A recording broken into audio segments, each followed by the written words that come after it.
and welcome to the Worthit podcast. I'm back. My name's Thomas. Hi, JD. You okay? You're right, Tom. I'm tired. I'm out. You're right. I'm done today. So, okay, you can have a little sleep for this episode, and I'll do all the talking. Okay, all right. See you next week, guys. Yeah. No. In all fairness, welcome back to the podcast. Today we're going to be talking about films and how long does it actually take to make one. And 500 years. 500 years. It actually depends on what kind of film we're talking about, actually. We can talk about how to make feature films, we can talk about how to make short films, little tiny corporate films, adverts, and the like. How long does it take to take a picture? Well, it's all up to the person. How long's a piece of string? Exactly. How long's a piece of string? It's up to the person and how hard they work. And the reason why I want to talk about how long it takes to make a film is because obviously we're doing our 12 in 12 film challenge, but we're also doing a 24-hour film. And that's coming up quite soon. So in the next few months, I think. We had a little bit of a thought. We thought, well, if we're making one film per month, why don't we give it a go at making one film in the space of a single day? And that is not just, the idea of filming it as such, so not just filming the scenes, but it's also writing, developing, casting, finding the locations, filming, editing, and delivering the film. I'm looking forward to it just on the concept of, we're going to sit in a room and then go, okay, think of a brand new idea right now. Time's ticking. That's it. Have you ever done anything like that before? I've done a 24-hour stream before. Yeah. For a charity where someone had to be on a, those stationary bikes. Yeah. For just 24 hours, and we'd take shifts, and it was fun. It's draining, though. It's so draining. Yeah, I can imagine. So we're going to do it in a different way. So we've got... What we're going to do before we start the actual 24 hours is we're going to make sure that we've got all of our crew and all our cast ready and prepared. I think it's only going to be me, yourself, JD, and Ella who are going to stay for the whole 24 hours. We're going to get the crew and the editor and the cast all coming at different intervals so that we know for a fact that we're going to have, say, for example, our lead actor can be here at 12 o'clock through till 4. Cast's going to be hard considering it will start at whatever time and we have 24 hours. Yeah. You've got to find someone who's ready and available. Me. Yeah, absolutely. And we obviously, as you say, it might play to our strengths and, cast very close to the heart and make sure we write a particular film that's quite very solo doable. Cast based, or whether it's so just we two don't have people. to wait 3 weeks on someone to say yes, you can film in this area. Yeah, that's right.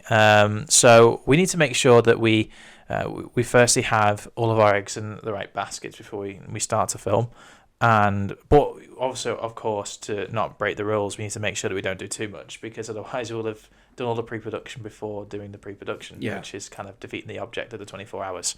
The only thing we can definitely do is make sure people are available on that day. Career-wise, I think worst case scenario, we just need to say, hey, main people, who are you ready for 24 hours? Great. And then just get straight into it. Yeah. So if we started at the top, how we would make a film ourselves in those 24 hours, we'd obviously start with the development and the pre-production, clearly, because that's how we start any film ever. And that is, let's be fair, let's not focus on the 24-hour thing as much, but just go for, say, interview or Go to the Eggs, any film in general. Yeah, because we want to talk about how long to make a film, and 24 hours is a specific challenge. How long does it usually take us to make a film in general? Because of course we're doing it month by month, but we pre-plan, we work. Yeah, that's right, and we also have periods of time where we're just waiting for the film to launch or stuff like that. Yeah. There are some stages where we're just that's it. Let's start something else or something. Some films take a little bit longer, depending on whether we're applying for budget and stuff, obviously. So for the likes of one of the films that we're doing in June, we're applying for budget already for that, to get ourselves ready, because, things take time with getting money over and sorting out contracts for all of the crew and the cast and stuff. So that takes arguably a long time, and it's a frustrating, painful process. If we did every single film on zero budget, then obviously we'd start at the top. We'd either work with a writer that we know, whether it be ourselves or Ella or anybody who we know has a script ready to go. And if they don't have a script ready to go, then we think, right, let's think of some ideas. What do I want to make? What do I want to see on screen? What haven't I seen for a while? Or is there like a fan thing that we can do like a fan version of something, like whether it's like a Star Wars thing or a Harry Potter thing or It's whatever. the concept that Yeah. that it kicks everything off, and So then we would think of a concept, obviously. Then we would go into like a planning stage where we'd pad out a script or what it would look like. We'd also visualize it and see if it's actually possible to do within a space of a month as well. Yeah. Because obviously we can't. We're limited to time frame of where we can like book in locations or find and secure stuff. But I guess that pushes us in a way. So if we know we've got a hard location to find, say for example we're doing like a wasteland. Yeah. We need to find something that's suitable for setting up like a wasteland. That's kind of a tough thing to find, especially where we're based at Liverpool, the Wirral. Yeah, like we got plenty of beaches, but that's like damp sand. It doesn't look very deserty. Yeah, and also considering that too, we got to find the time of year, the correct time of year to weather as well. Yeah, because sometimes if you're doing like a Christmas special movie, you're not going to want to film it in July, are you? So that's not going to be great. Unless you got that fake snow going. Yeah, precisely. But then obviously with fake snow comes money, which comes the defeating the object of being zero budget. Yeah, so like we've discussed in the past, that becomes a producer's problem of can they make it happen? Yeah. Is it possible to make this thing work? Using all your contacts and all your ways around doing things.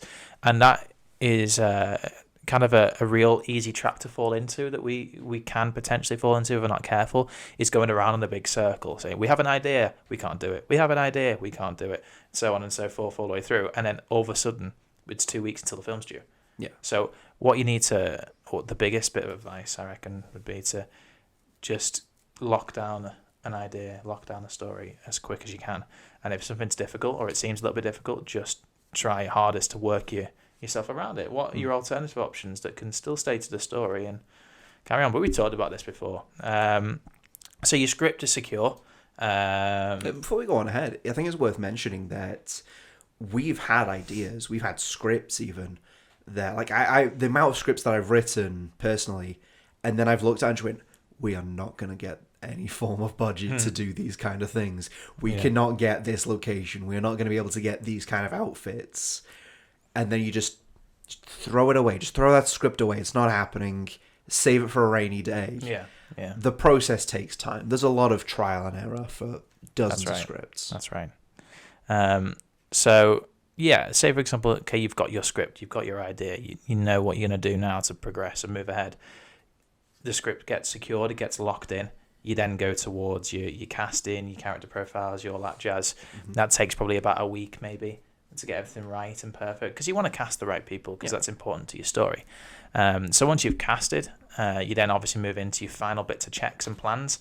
Maybe you have a little bit of time to do a read-through. It's also worth mentioning that during that casting time, you probably also want to look into locations and permissions if you haven't already. Yeah, at least begin them, because that can be a laborious process too, because you'll get people who say, yeah, sure, you can use my location, and then 2 weeks later they go, oh, no, sorry, you can't do that. Or we don't want you to do that. Or for some reason they change their rule set where you're only allowed in at a certain day. And then you go to your cast and say, right, we've got the location, but it's only for Friday the 23rd. And they go, oh, well, I can't do Friday the 23rd. So then you have to go and find a new location, or you have to go and find a new cast. And it's just a bit of a hassle. So, locations are massively vital. Something that simple can throw the entire production just under the bus. Yeah, and also getting your DOP and your director and yourself down there to look at the location, to do yourself a recce, to make sure that you have that pre-visualization of what you want. So you can do your blocking, so you can do your shot list, so you can do everything. We'll base off the locations that you use.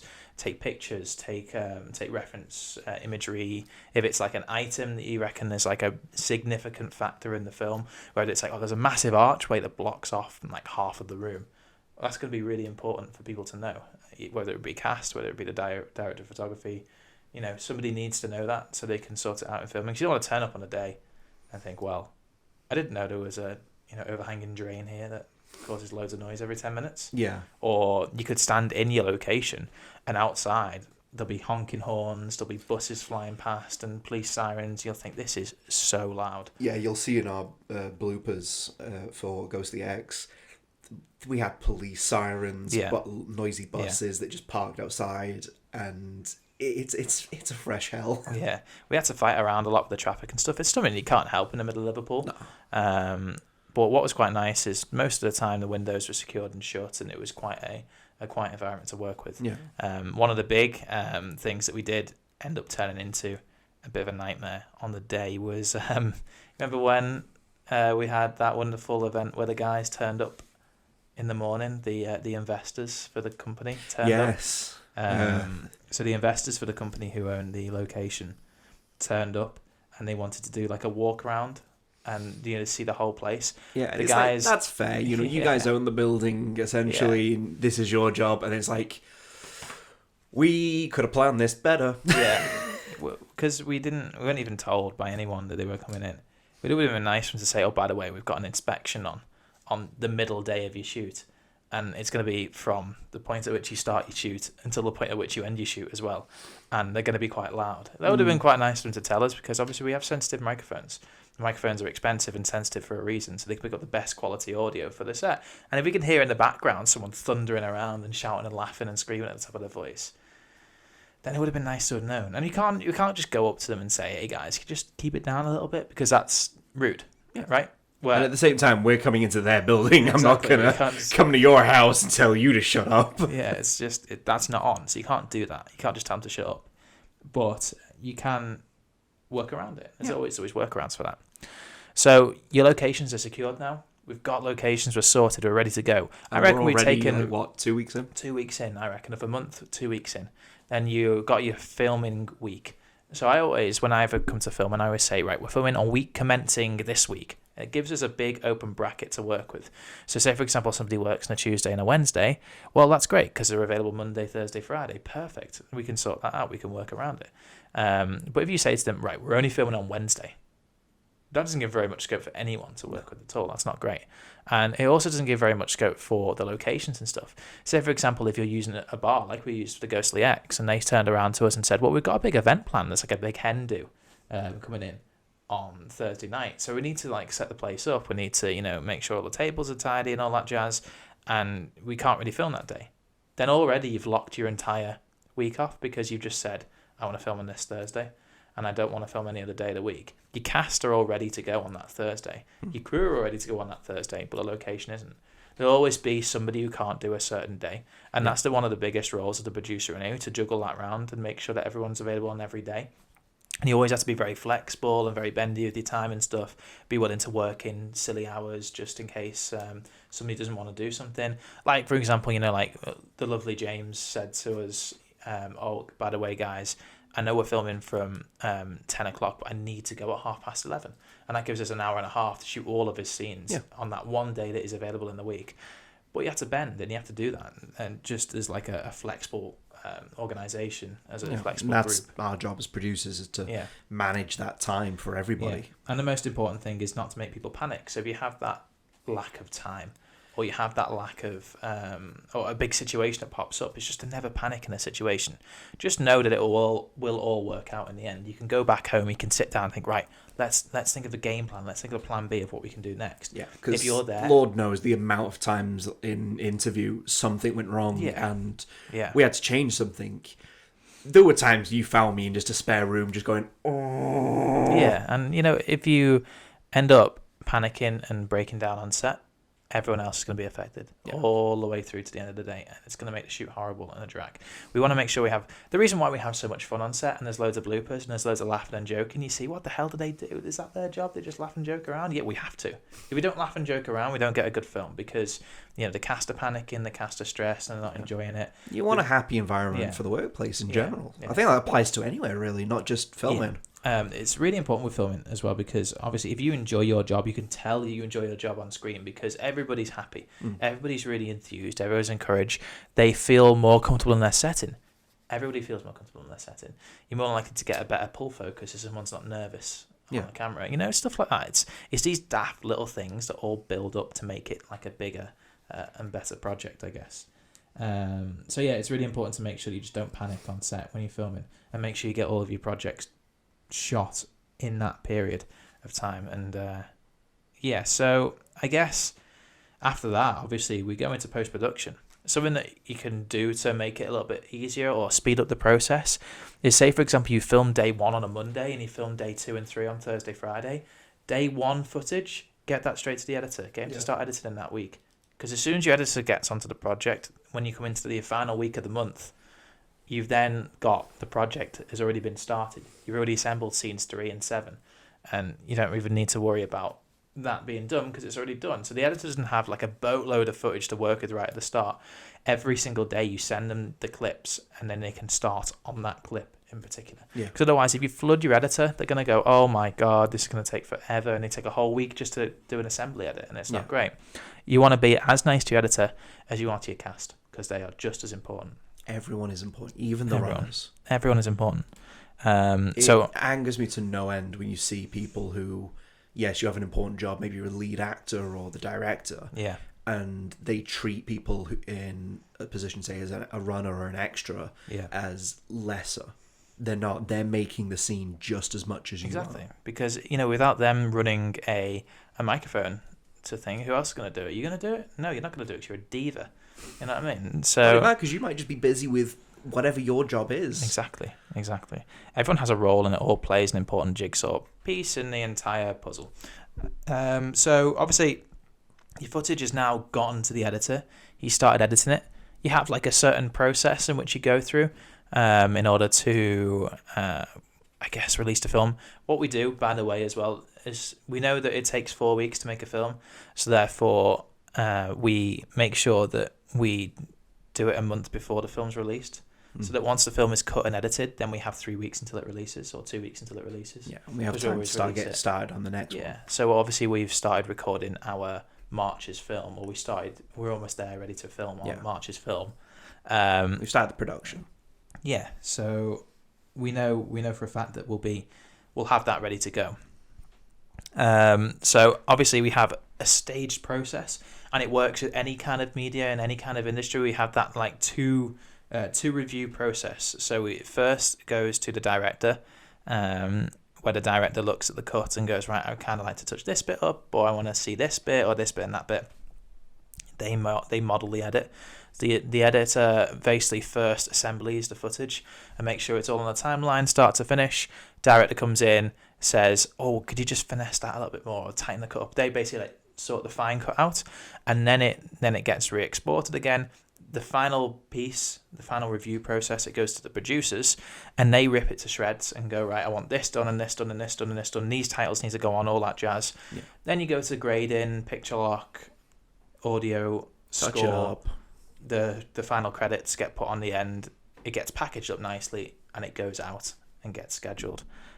And that takes us 4 weeks. It takes Worthit 4 weeks to do per film. That's our 4 weeks. That's not to say that it should take you 4 weeks. Yeah. Because, as we said, we're doing the 12 and 12. We're doing 12 months, 12 films. If you're not putting that kind of strain on yourselves, take your time. There's no rush. Yeah. It's better to get it as perfect as you can, as calmly, happy as you can. Yeah. There's no reason you should be stressing over things. And what's really nice is we've got enough people working on our films that we can make it beautiful and make it really nice. We can make each story special because we've got the amount of people working on it. We've got enough creative minds that we know for a fact that every story that we make will be really good. Whereas if you're doing it by yourself or you're doing it with a friend or something like that, as you say, take your time, because people would much rather see an award-winning single short film than 15 shitty 3-minute films. And that's not to say that we do loads of crappy 3-minute films. We could easily extend our projects. We could easily make half-an-hour films with the time that we have. Like I said, we're doing the 12 and 12 because that's our large-scale projects. Yeah. That's what we're doing in the big scale of things. If you told us we have the entire year to just make films, whatever we want, our own time, I would genuinely say we could spend a solid 4 years just working on one bigger film. Exactly. And, that's how Worthit makes films, and that's how we tackle our process, and that's how we produce things. And there's always, when the projects start getting bigger and longer and we get more budget for them, then we'll obviously step back and we'll take our time and make sure everything's perfect and right. Whereas, if we get like a sudden request out of nowhere, so some guy just comes up and goes, "Hey, I've got a really good idea. It's like a minute and a half long. We just need to make it. Let's go." then we can just literally say to them, yeah, look, come on, let's do it. We'll film it next week. Sorted. Takes a week. Not that long. What we're trying to do is we're trying to do stuff quickly and make sure we have the quality there as well, so that we learn and develop as ourselves, so that when we do slow down and we make our really important films and we take our time making our really important films, they'll be tip top. They'll be the best they can possibly be. And with that being said, that is the end of the podcast, JD. Oh, we are out of time again. Yes, we are out of time. So I really do hope you enjoyed listening along to this podcast. We are getting a little bit better with the length of time that we talked to, and we're getting a little bit better with the content per episode. We know words more. We've started, paying more attention to our planning process and stuff. So every single week we'll start bringing in guests, and we'll start bringing in more bits and pieces to make the podcast more interesting. We'll start picking up people from the streets. Picking up people from the streets, yeah. We'll go outside, go, hey, you over there, come on along. But what's really nice is this podcast is working. It's really good. We're enjoying it. It's a lot of fun. It's a lot of fun speaking, especially about an industry that we are both quite passionate about too. So yes, if you are listening to us on Spotify, Google Podcasts, wherever the hell it is, then make sure you hit the follow button if you haven't already. If you're watching us on YouTube, then of course that subscribe button is just lingering down there. Come over and check out our other videos and stuff we do behind the scenes, bloopers, we do some tutorial stuff on the channel too. And of course, we do our 12 in 12 film challenge. The middle of every single month, we'll have one film ready just to show you. So I really do hope you enjoy all the content that is there to the channel, and that is coming in the future. Thank you very much for listening, guys. I love you all. Speak to you all soon. Bye. Bye.